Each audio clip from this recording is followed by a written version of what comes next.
Prologue. Cold City. Joey and his cousin were cutting up, tossing snowballs at passing cars.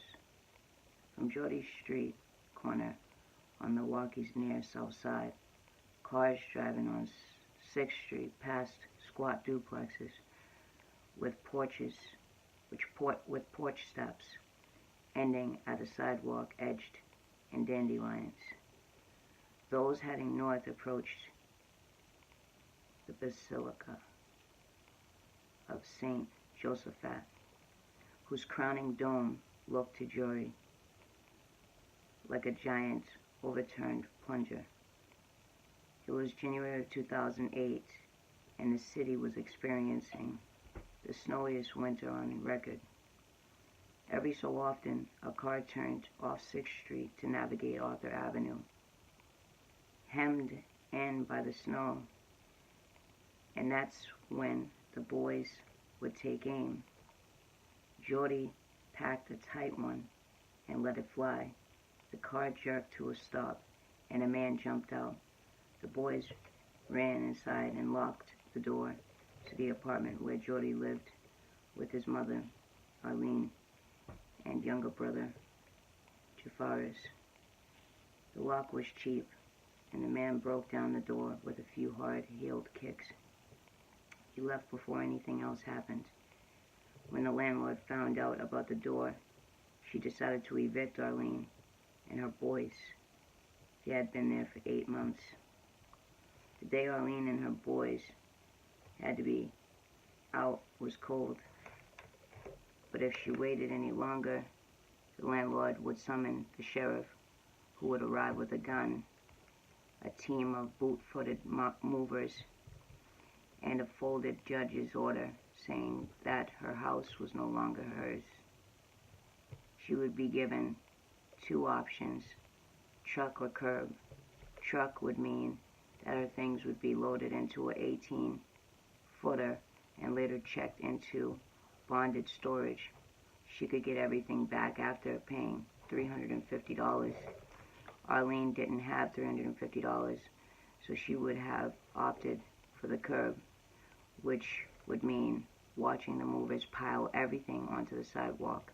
Her mattresses, a floor model television, her copy of Don't Be Afraid to Discipline, her nice glass dining table, and the lace tablecloth that fit just so.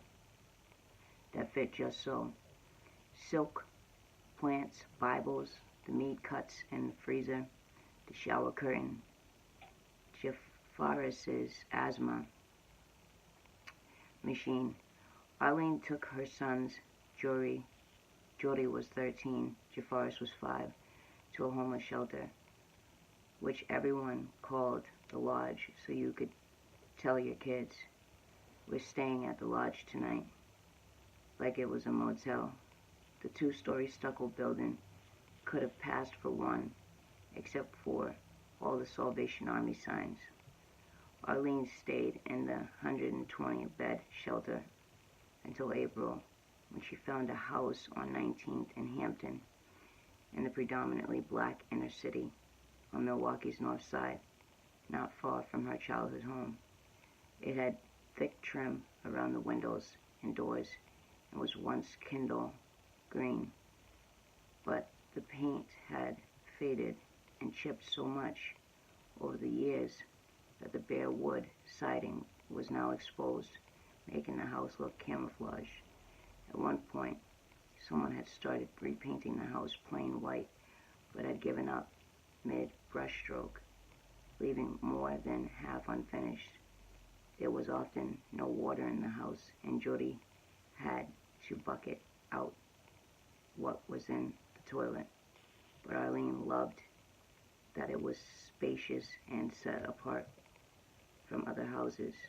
It was quiet, she remembered, and $5.25 for a whole house, 2 bedrooms upstairs and 2 bedrooms downstairs. It was my favorite place. After a few weeks, the city found Arlene's favorite place unfit for human habitation, removed her, nailed green boards over the windows and doors, and issued a fine to her landlord. Arlene moved Jody and Jafaris into a drab apartment complex deeper in the inner city on Atkinson Avenue, which she soon learned was a haven for drug dealers. She feared for her boys, especially Jody, slack-shouldered, with pecan brown skin and a beautiful smile, who would talk to anyone. Arlene endured 4 summer months on Atkinson before moving into a bottom duplex unit on the 13th Street in Keefe, a mile away. She and the boys walked their things over. Arlene held her batch and tried the lights, smiling with relief when they came on. She could live off someone else's electricity bill for a while. There was a fist-sized hole in a living room window.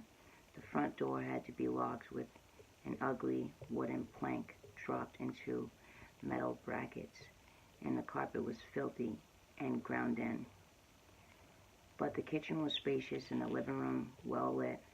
Arlene stuffed a piece of clothing into the window hole and hung ivory curtains. The rent was $550 a month, utilities not included.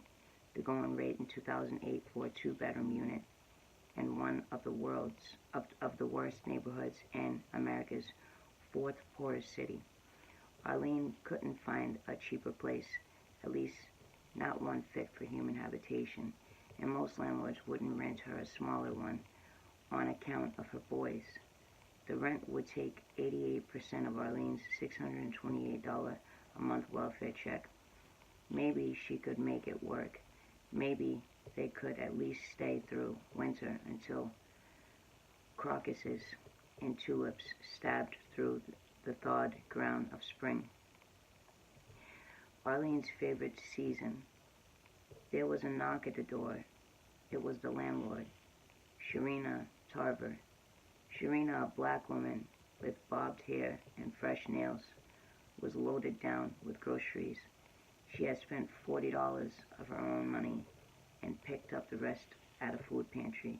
She knew Arlene needed it. Arlene thanked Sharina and closed the door. Things were off to a good start. Even in the most desolate areas of American cities, evictions used to be rare. They used to draw crowds. Eviction riots erupted during the Depression, even though the number of poor families who faced eviction each year was a fraction of what it is today. A New York Times account of community resistance to the eviction of 3 Bronx families in February 1932 observed, probably because of the cold, the crowd numbered only 1,000. Sometimes neighbors confronted the marshals directly, sitting on the evicted family's furniture to prevent its removal or moving the family back in despite the judge's orders. The marshals themselves were ambivalent about carrying out evictions. It wasn't why they carried a badge and a gun. These days, there are sheriff squads whose full-time job is to carry out eviction and foreclosure orders. There are moving companies specializing in evictions. Their crews working all day every weekday. There are hundreds of data mining companies that sell landlords tenant screening reports listing past eviction and court filings. These days, housing courts swell, forcing commissioners to settle cases in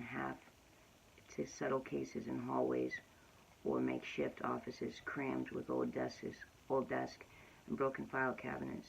And most tenants don't even show up. Low-income families have grown used to the rumble of moving trucks, the early morning knocks at the door, the belongings lining the curb.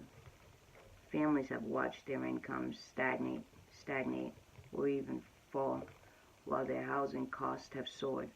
Today, the majority of poor renting families in America spend over half of their income on housing, and at least 1 in 4 dedicates over 70% to paying the rent and keeping the lights on.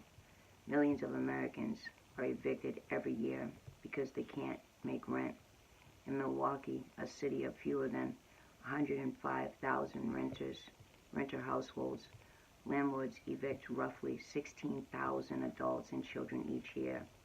That's 16 families evicted through the court system daily.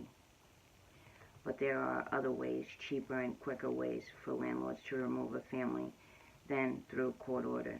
Some landlords pay tenants a couple $100s to leave by the end of the week. Some take off the front door. Nearly half of all forced moves experienced by renting families in Milwaukee are informal evictions that take place in the shadow of the law. If you count all forms of involuntary displacement, formal and informal, landlord foreclosures, building condemnations, you discover between 2009 and 2011, more than 1 in 8 Milwaukee renters experienced a forced move. There is nothing special about Milwaukee when it comes to eviction. The numbers are similar in Kansas City, Cleveland, Chicago, and other cities. In 2013, 1 in 8 poor renting families nationwide were unable to pay all of their rent, and a similar number thought it was likely they would be evicted soon. This book is set in Milwaukee, but it tells an American story. Evicted follows 8 families, some black, some white, some with children, some without, swept up in the process of eviction. The evictions take place throughout the city, embroiling not only landlords and tenants, but also kin and friends, lovers and ex-lovers, judges and lawyers, dope suppliers and church elders. Evictions fallout is severe. Losing a home sends families to shelters, abandoned houses, and the street. It invites depression and illness, compels families to move into degrading housing and dangerous neighborhoods, uproots communities, and harms children. Eviction reveals people's vulnerability and desperation, as well as their ingenuity and guts. Fewer and fewer families can afford a roof over their head. This is among the most urgent and pressing issues facing America today, and acknowledging the breadth and depth of the problem changes the way we look at poverty.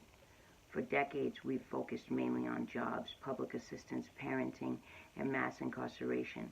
No one can deny the importance of these issues, but something fundamental is missing. We have failed to fully appreciate how deeply housing is implicated in the creation of poverty. Not everyone living in a distressed neighborhood is associated with gang members, parole officers, employers, social workers, or pastors, but nearly all of them have a landlord.